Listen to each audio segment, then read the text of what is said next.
guys, yung mga balahibo ng manok ay pwede palang pakipakinabang yan. Una, hinuhugasan.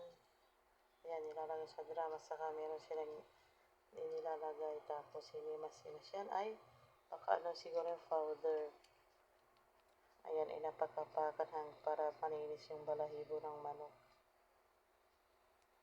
Ngayon ko lang nalaman na pakinabang pala yung mga ganyan hindi tinatapon. Ayan po. Tapos, saan nila ilalagay yan? Ayan.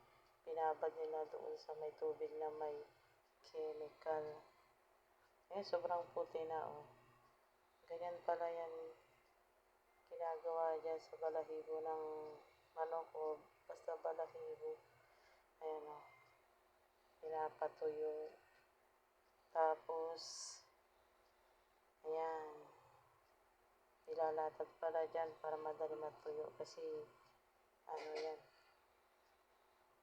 basa. Tapos, dito na nilagay para saan kaya to. Ayan, may nilagay na naman sila. Ayun. Wow, ang galing. Yan, oh. Naging ano siya. Ayun, puting-puti. Ang balahibo. Ayan, oh. Ano kaya ginagawa nila dyan? Ay, ano. Binabawasan nila. Tapos ito na ang kanyang kalabasan. Ayan po. Tapos may pinturang puti. Ano kaya ito? Ay, ito yung ano. Yung parang badminton. Ayan, yan pala yun. Ang galing. Ganun palang process ng paggawa niyan.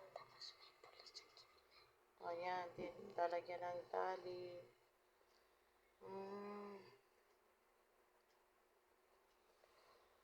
Yan palang ginagawa nila sa ganyan.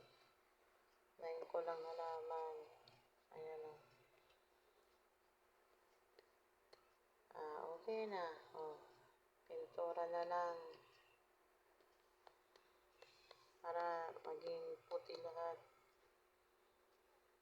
Ayan, okay na. Tapos na po. Bye-bye.